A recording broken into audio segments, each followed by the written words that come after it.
रिहा करो, रिहा करो, रिहा करो। झूठी लड़की का नार्को टेस्ट करो, नार्को टेस्ट करो, नार्को टेस्ट करो। झूठी लड़की का नार्को टेस्ट करो, नार्को टेस्ट करो, नार्को टेस्ट करो।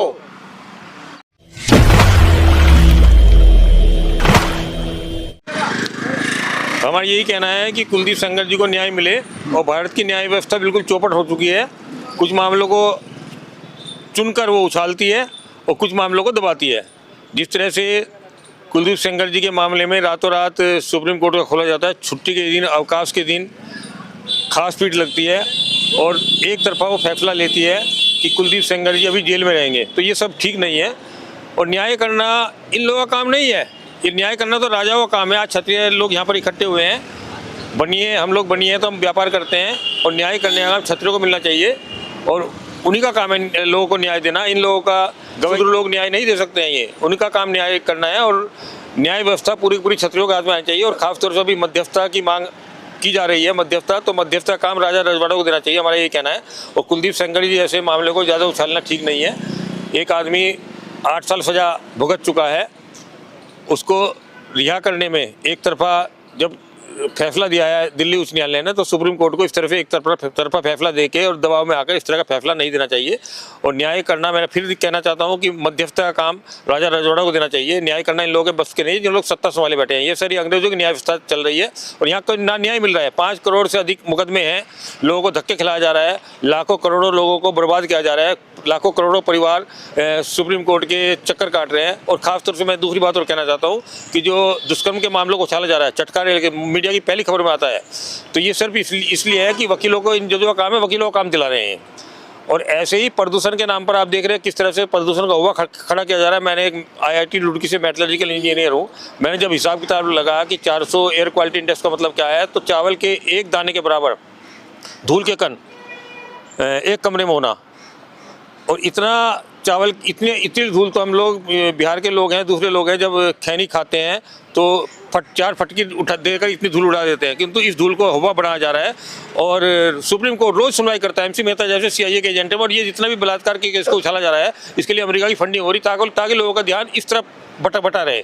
लोगों को न्याय तो मिल ही नहीं रहा, किंतु लोगों का ध्यान बांटने के लिए प्रदूषण का मामला, कुत्तों का मामला और दुष्कर्म के मामले, इनको मामलों को उछाला जा रहा है। मेरा खासतौर मोदी जी से अनुरोध है कि अंग्रेजी न्याय व्यवस्था, ये चौपट करने वाली न्याय व्यवस्था, इसको बर्बाद करके और राजा रजवाड़े जो हमारे न्याय देते थे उनको, राजा रजवाड़े को आगे किया जाए, उनको न्याय दिया। अदालतों को प्रभावित किया जा रहा है और ख़ास तरह से इस तरह के मामले में आप देखिए, उच्च न्यायालय फैसला देता है कुलदीप सेंगर जी को रिहा किया जाए, जमानत मिलती है उनको, और सज़ा भी 8 साल की सज़ा काटना कम नहीं है। किंतु अचानक ही वो महिला आती है और मीडिया ट्रायल चलता है उसका, जो है पता नहीं कितना बड़ा। और सबसे बड़ी विडंबना ये देखिए कि एक न्याय की एक प्रक्रिया है, उच्च न्यायालय का निर्णय आया है, उच्च न्यायालय के निर्णय पर सुप्रीम कोर्ट इतनी जल्दी हस्तक्षेप नहीं कर सकता है। कानून ये नहीं कि हर मामला सुप्रीम कोर्ट पहुंच जाए, किंतु इस मामले में रातों रात सर्वोच्च न्यायालय खुलता है, अवकाश काल में खुलता है। हमारे मुख्य न्यायाधीश साहब सूर्यकांत शर्मा जी उस पर तत्काल कार्रवाई करते हैं और तत्काल एक पक्षीय फैसला होता है, बिना दूसरे पक्ष का फैसला सुनने का, पक्ष सुने बिना, कि कुलदीप सेंगर जी अभी जेल में रहेंगे। अरे जिस आदमी को 8 साल तुमने जेल में डाल दिया, जेल में डालना आसान है? कितनी अर्थव्यवस्था को हानि पहुंचाई जा रही है, कितनी अर्थव्यवस्था को चोट पहुंचाई जा रही है।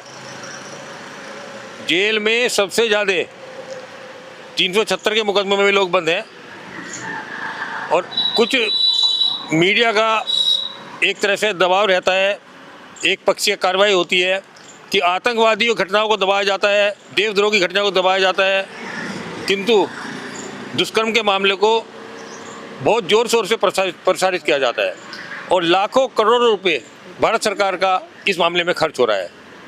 वो लड़की अस्मिता, जो लड़की अस्मिता गंवा चुकी है, उसके लिए लाखों करोड़ रुपए खर्च करना, मतलब अरबों रुपए का बजट भारत सरकार का।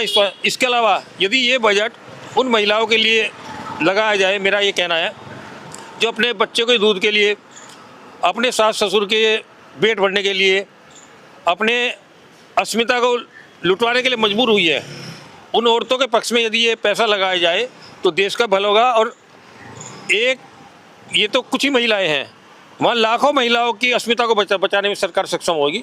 मेरा यही कहना है कि इस तरह के मामलों को जिस तरह से उछाला जा रहा है, देखिए निर्भया कांड हुआ, उस कांड में 4 लड़कों को फांसी दी गई, उनके घरों को उजाड़ा गया। हमने उस समय मांग रखी थी कि उन लड़कों को कहीं अंतरिक्ष में भेज दो, कोई अनुसंधान में उनका उपयोग कर लो, किंतु सरकार ने ऐसा ना करके उनको फांसी की सजा दे दी। उसके बावजूद अपराधी को सजा देना, दंड देना अपराध को रोकने के लिए होता है, भय पैदा करने के लिए, किंतु इस तरह के मामले कई गुना बढ़े हैं। ये अरविंद केजरीवाल जैसे लोग, जो लोग देश की अर्थव्यवस्था को तबाह करने में लगे हुए हैं, वो लोग इस मामले में हमेशा आगे रहते हैं और वो मौका ढूंढते हैं। देखिए न्यायपालिका का समय बर्बाद हो रहा है, न्यायपालिका में करोड़ों मुकदमे हैं, किंतु इस तरह के मुकदमों में फालतू के मुकदमे नहीं है, इन पर ज़्यादा जोर दिया जा रहा है और उन मुकदमों को सुलझाया जाए। आप देखिए ना कि मतलब कि सुप्रीम कोर्ट के पास लाखों मुकदमे हैं, किंतु नहीं, इस मुकदमे को तूल देना है, क्योंकि इससे लोगों का ध्यान बढ़ता है उनकी अकर्मण्यता की तरफ का। जो न्यायालय की अकर्मण्यता चल रही है, जो काम नहीं कर रहे हैं, वो इस तरह के माध्यमों को तूल देकर नहीं, न्यायालय बहुत अच्छा काम कर रहा है। तो इस तरह का ये हरकतें ठीक नहीं है। मतलब जिस तरह से देश की न्यायपालिका रातों रात इस तरह के मामलों को उठा रही है और दूसरे पक्ष सुनना ही नहीं, महिला का पक्ष ना। आप देखिए कि लाखों महिलाएं अपनी अस्मिता को लुटा रही हैं, कोई 500 रुपये में, कोई 1000 में, कोई 5000 में। तो ऐसे में क्या ये संभव नहीं है कि एक महिला मुंह ढक के आती है मेरे साथ ये कर दिया, जो खुलेआम काम करा रही है महिलाएं। तो ऐसे में कोई महिला ये खुलेआम, उसको तो खाली पैसे मिल गए कहीं से, मान लिया किसी महिला वो किसी के ऊपर आरोप लगा दे, कितनी है 50,000 देंगे, और तो मुंह ढकना है उसका। तो हर चीज़ की एक प्रक्रिया होती है। यदि आप कुलदीप सेंगर जी के खिलाफ गए हो तो न्याय की भी एक प्रक्रिया है, एक मर्यादा है न्याय की भी। न्याय की जो हमारी जो IPC की CRPC की धारा 164 कहती है कि 164 के तहत तो बयान होते हैं, किंतु इस मामले में 164A के तहत उस महिला का बाकायदा मेडिकल परीक्षा होता है, 2 उंगली टेस्ट होता है, डॉक्टर लिख कर देता है इसका बलात्कार हुआ। इस मामले में कहीं नहीं लिखा हुआ है कि डॉक्टर ने कहीं कहा बलात्कार हुआ, ये हुआ, वो हुआ, दुष्कर्म हुआ है, कोई डॉक्टरी रिपोर्ट नहीं है, किंतु महिला कह रही है जी। अरे महिला के कथन का सबूत तो होना चाहिए। न्याय प्रक्रिया सबूत पर चलती है, सबूत के आधार पर चलती है। हम लोग वहाँ उधर स्वामी चिन्मयानंद पर शाहजहाँपुर में आरोप लगा रही थी एक महिला लड़की कि ये हुआ, बाद में पता चला वो 5 करोड़ मांग रही थी और कोई सबूत नहीं। वो लड़की मालिश कर रही है। हम जब पत्रकार ने कहा कि वो तो मालिश कर रही है, मगर मालिश करना कोई अपराध थोड़ी है। एक बेटी बाप के मालिश कर सकती है, घर में कोई बुजुर्ग है उसके मालिश कर सकती है, किंतु मालिश की वीडियो बनाई उस लड़की ने या उसके चाहने वालों ने और चिन्मयानंद को लपेट दिया। हमने कहा कि जो न्याय कहता है कि चिन्मयानंद के अंदर से उस लड़की को निकाल के लाओ, जो मेडिकल प्रेडिक्शन कहता है। यदि आप नहीं कहे तो कोई सबूत नहीं है, कोई साक्ष्य नहीं है, किंतु इस तरह के मामलों में इस तरह का पक्ष ठीक नहीं है। और मेरा भारत सरकार से, खासकर न्यायालय से अनुरोध है कि वो अपना पैसे को संभाल के रखे, अनावश्यक रूप से ना उन महिलाओं के लिए लगाए जो अपनी अस्मिता को, अपने बच्चों को दूध पिलाने के लिए लुटा रही हैं। उनकी इज्जत बचाए वो।